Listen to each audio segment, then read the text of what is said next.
బందరు భవిష్యత్తు బంగారం కావాలనేది తన ధ్యేయమని మంత్రి కొల్లు రవీంద్ర అన్నారు. కూటమి నేతలతో కలిసి కృష్ణా జిల్లా మచిలీపట్నంలో పర్యటించిన మంత్రి కొల్లు రవీంద్ర తొలుత స్థానిక 48వ వార్డు నిజాంపేటలో ప్రజా దర్బార్ నిర్వహించి ప్రజల నుంచి వినతులు స్వీకరించారు. అనంతరం ఇంటింటికి తిరుగుతూ ప్రజల సమస్యలు తెలుసుకున్నారు. నిజాంపేటలో రాత్రి వేళలోనూ పర్యటించిన స్థానికుల సమస్యలు తెలుసుకుని పరిష్కరించాలని అధికారులకు ఆదేశాలు జారీ చేశారు. మచిలీపట్నంలో తనను అత్యధిక మెజారిటీతో గెలిపించిన ప్రజల రుణం తీర్చుకునేందుకు నిత్యం శ్రమిస్తున్నట్లు తెలిపారు.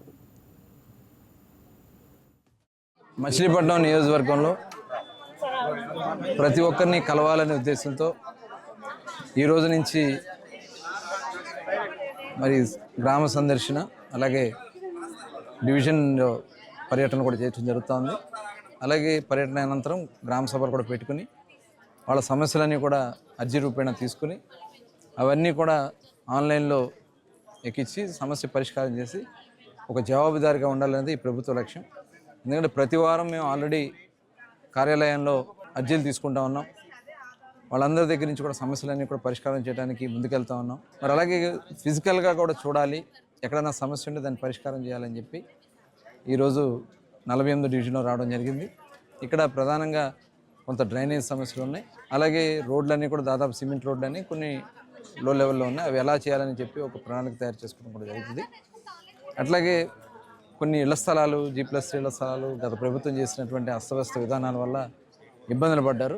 అవన్నీ కూడా కరెక్ట్ చేసుకుని ముందుకు తీసుకెళ్ళడానికి ఒక టీం అంతా కూడా వర్క్ చేస్తూ ఒక ప్రణాళికబద్ధంగా ముందుకు వెళ్తుంది. ఎందుకంటే మున్సిపల్ కార్పొరేషన్ కూడా కొన్ని నిధులు తీసుకొచ్చాం. అటు 15th ఫైనాన్స్ కానీ అలాగే అమృత్ 2.0 కింద కానీ కొన్ని స్పెషల్ గ్రాంట్స్ కూడా తీసుకొచ్చి ఇవాళ డ్రైనేజ్ వ్యవస్థ అంతా కరెక్ట్ చేయటం, అలాగే ఇంటింటికి ప్రతి ఇంటికి కూడా మంచినీళ్ళు, స్వచ్ఛమైన మంచినీళ్ళు ఇవ్వడం, అలాగే రోడ్స్ అన్నీ కూడా కరెక్ట్ చేయాలి, లైటింగ్ కానీ ప్రజలకు మౌలిక వసతులు కల్పించడానికి కావాల్సినటువంటి సమస్త కార్యక్రమాలు చేసుకుంటూ ఇక్కడ ప్రజలకి అందుబాటులో ఉండే కార్యక్రమాన్ని ప్రతి ఒక్కరిని నాయకుడిని జనసేన, తెలుగుదేశం, బీజేపీ నాయకులు కూడా దీంట్లో చాలా యాక్టివ్గా పాల్గొంటున్నారు. ఇది కంటిన్యూగా ఒక 2 months పాటు ప్రతిరోజు ఈ కార్యక్రమాన్ని నిర్వహించుకుని తర్వాత దీని మీద ఒక ప్రణాళికతో తయారు చేసుకుని ఇంకా అదనపు నిధులు కావాల్సినవి కూడా తీసుకురావడానికి అన్ని విధాలు చేయాలని లక్ష్యంతో ముందుకెళ్తున్నాం. మరి ఈ కార్యక్రమాన్ని అందరూ కూడా పాల్గొని విజయవంతం